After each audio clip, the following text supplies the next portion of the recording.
Well, we had 22 periods out there today. Trying to really put our guys in a very stressful situation today in terms of back-to-back days. This is 3 in a row for them. Put them in very difficult situations. Part of this is, as you guys know, you're installing offense, defense, special teams. You're making assessments relative to, your starters, your key backups, but you're also trying to build a mindset with your team. Today was, trying to really put our guys in stressful situations, both on offense and defense, and being able to, handle those with the right balance of emotional control, execution, smart, decisions, and quite frankly, the football team that we're going to put on the field this year, I think, is going to be a much more balanced team. Those 3 guys that made big plays for us last year are not going to come walking through the door for us this year. And I'm referring to Daniels and obviously Neighbors and Brian Thomas. So offensively, we're going to have to be much more efficient, much more balanced, and defensively, obviously, we're going to have to be much improved over last year. But more importantly, we're going to have to win close games. We're going to have to be mentally strong late in games, and we're going to have that kind of mindset that, when things get difficult, we're going to be able to overcome and win, and in particular on the road. So that's the kind of day we had out there today. It wasn't much more, about, who's the number 2 star or who's the backup left guard. It was a mindset day. So, again, hot, 3 consecutive days, physical. I was happy with a lot of things, but today was a growth day for our football team. So that's what was the practice today. Coach, Savion Jones and some of the offensive line have talked about this, how the defensive line and the edge rushers have become much more nuanced in their pass rush attacks, using their hands more, getting quicker off the ball. Do you also believe that this has been the case and that these guys are just creating a little bit more variety in the way they rush after the passer? Yeah, Kevin Peoples. He's outstanding at what he does. He's a great technician, great teacher. He has those guys the whole day.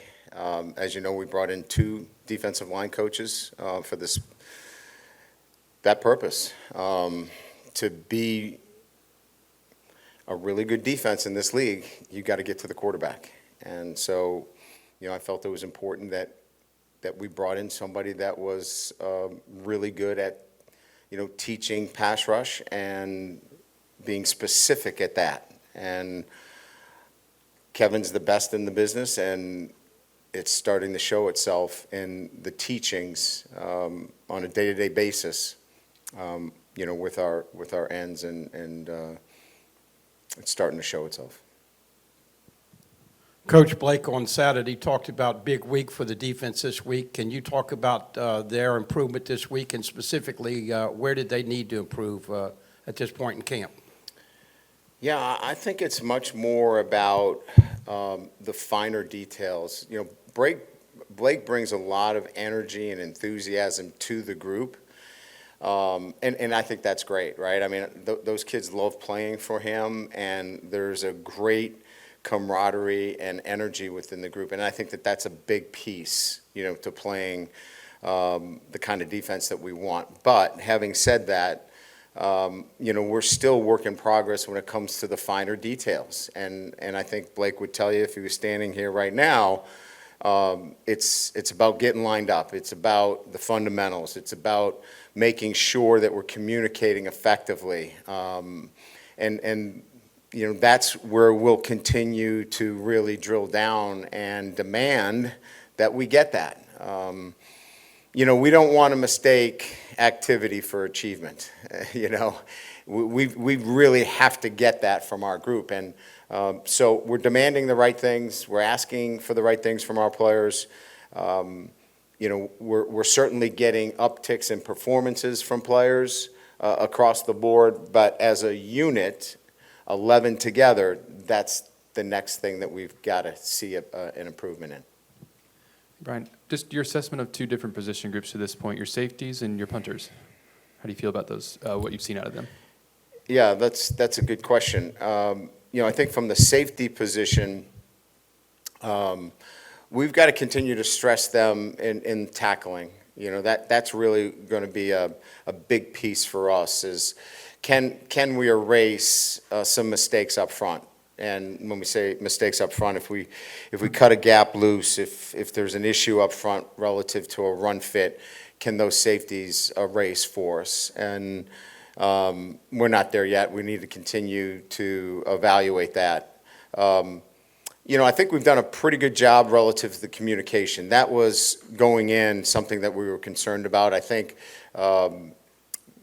that's been a piece that I think has been really, from my end, a pleasant surprise. We've gotten good communication.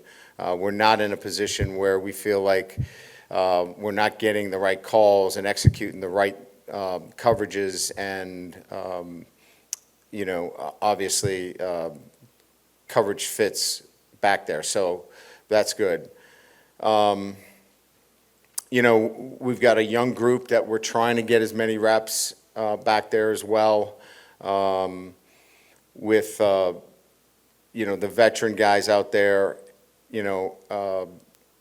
Jordan and Jordan, those guys are doing a really nice job, but we got to continue to get the young guys some reps as well. That will be the next stage for us in the development of the safeties. At the punting position, I think we've got two guys that in some ways, I think complement each other and that I think they both can help us. We just need to find out in what realm, they're both extremely talented. They both have big legs.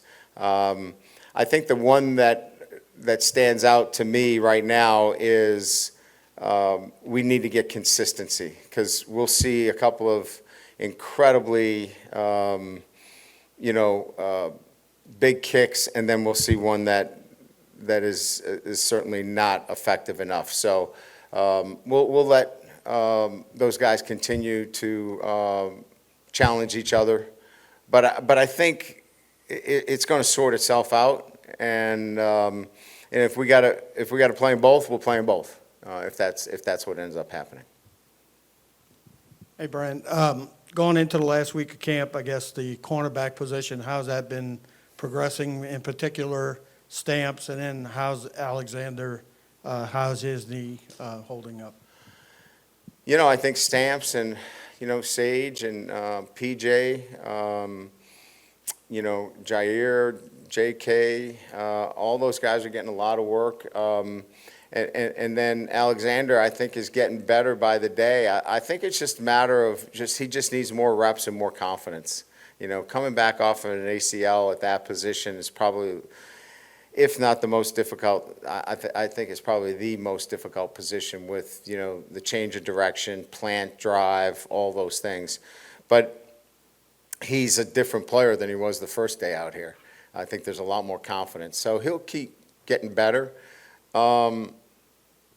We haven't put up a depth chart, really. We're rolling out different guys, and I think Corey's looking for the same thing that I'm looking for. Who's able to stack days together consistently, instead of, well, I had a good day today, but I didn't have such a good day yesterday.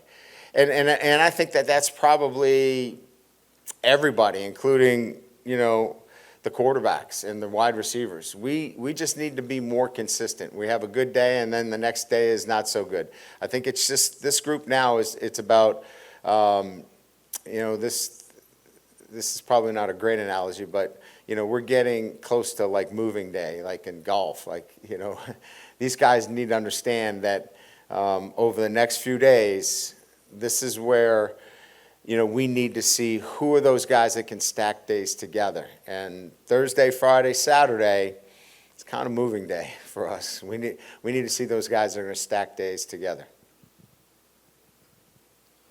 Coach, in the middle, we've seen a lot of Chris Hilton this camp. I'm curious, what kind of role do you have envisioned for him in the offense, and what do you think that opportunity might mean for him given the injuries he's faced through the first 3 years of his career?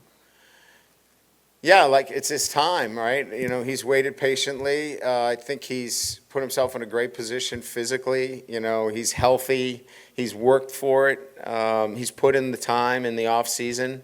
He had a really good spring, and I think he's had a good camp. He's caught the ball. He's been effective. I expect him to have a really good season for us. He's a deep ball threat, but he's shown a proficiency in terms of his route running. He's gotten better since even preseason camp. I thought he left a couple of balls out there where he needed to come back and be a defender on a couple of routes. I think that learning curve for him is real, and he's getting better each and every day. But I think he's going to be a real impact player for us this year. Hey, Coach Kelly back here. Two questions, but it's on the same subject, so I'll just go back to back. What went into the decision to bring John Emery Jr. back? He'd gone through 5 years. I think he had posted he's going to UCLA. How did that come about, and how did y'all finally decide to bring him back in the purple and gold? Well, there was a bit of uncertainty, with Trey Holly's situation, which opened up, the opportunity at that position. I think that was one thing. I think the other was that he graduated, and we kind of put a mandate on that, he had to do the work academically. And I think the third thing was that he really did an incredible job rehabbing from the injury, like compliance-wise. Like, he was very committed to playing again. Like if he was kind of so-so about playing, like, he was committed. He was going to play. And so when we added all that up, it just, and Frank and I talked about it. I said, look, we've got a kid here that, a lot of things didn't go his way. Some of it was self-inflicted, but he's really shown that he wants to do this one more time. And so, we sat down, we thought about it, and we offered him the opportunity. And he had other offers out there, and he felt like this was the best opportunity, and we're glad he's back. The 6 year of eligibility, so he never had a red shirt, but he got that COVID year. How did he get that 6 year? Was 2021 when he sat out? Is that like a medical red shirt, or how did he get to a 6 year? It was due to some medical history, yes. I can't get in the specifics of it because of the different things that I'm not allowed to speak with, given his medical situation. It wasn't a knee, it was a medical situation, so he's covered under that. Hey, Brian, got two for you. Earlier this week, Stamps talked about in Blake's scheme, there's more man coverage and more press outside, and that's allowed him to play more of those style of football that he likes to play. Have you noticed that in your assessment of him going through spring and preseason camp at this point? And then, two, just wanted to ask you about an update on Jelani Watkins. The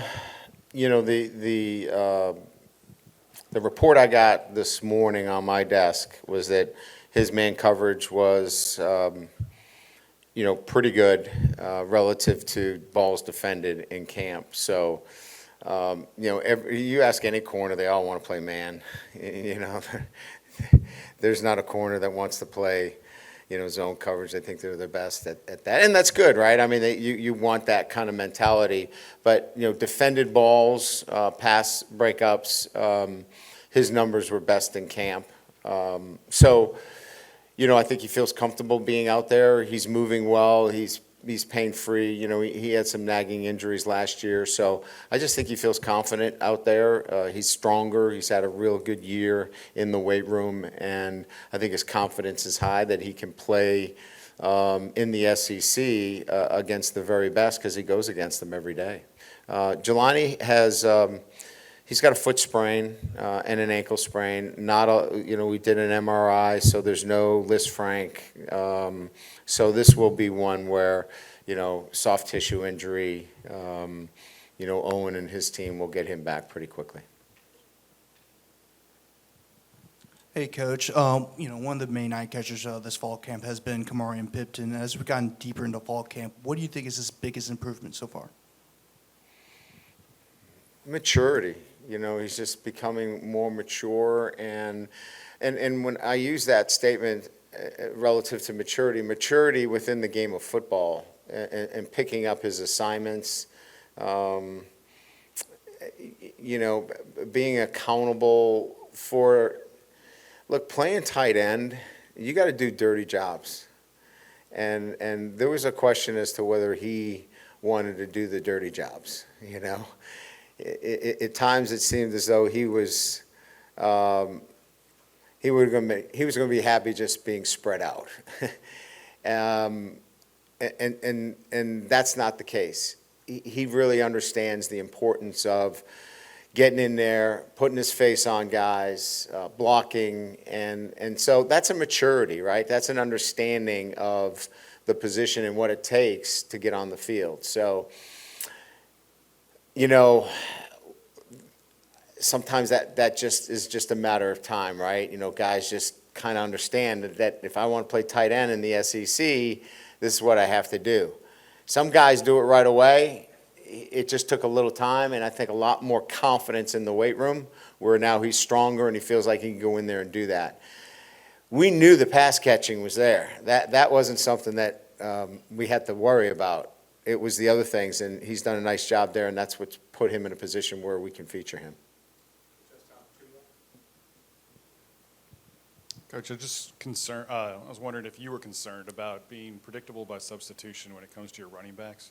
Do you feel like they've been able to kind of spread the workload around and everybody's up to a level that you're comfortable with, so that there's not necessarily any tells when they're out there? Yeah, our running game is going to feature inside, outside, counter, misdirection. All of them can catch the ball coming out of the backfield. I mean, there'll be some third down specialists, just like there is at every level, where you put a running back in that's really good on third down, catching the ball coming out of the backfield. I'm okay with that. Some guys are going to be featured more on third down, but on first and second down, all those guys are capable of doing what we need to do on first and second down. Third down, yeah, we'll have a guy in there that we feel like is better suited for third down, but not on first or second down. Hey, Coach, a lot of goal line work today. Just curious if you were, what you made of it, and if you were encouraged by how competitive it was, especially from a defensive standpoint. Yeah, I mean, the first play we bounced it outside for a touchdown, so I wasn't really that happy with that. Obviously, we want to contain the football. Look, as I said at the outset, this was much more. Look, when you're backed up on first and goal from the 10 or first and goal from the 6, you shouldn't be there, right? So you need a mindset defensively on how are we going to play this. Like, is it, okay, they're going to score, or let's find a way to keep them out of the end zone. Let's hold them to 3. So today was building a mindset. And, I saw some good things defensively. There's the resolve that we're looking for, that we're going to dig down, bite hard on our mouth guard, and find a way to keep them out.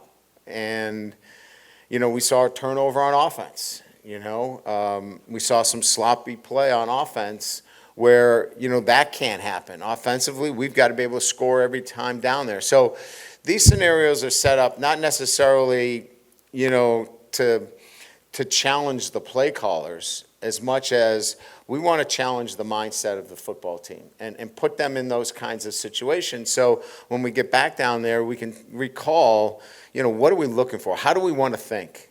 And today was about that, and we saw some really good things, and things that we can build on and have that as a recall of what we need to do. We had 2 guys in the neutral zone on a defensive stop on a third down, but that's no good if we have 2 guys in the neutral zone, on a third down stop.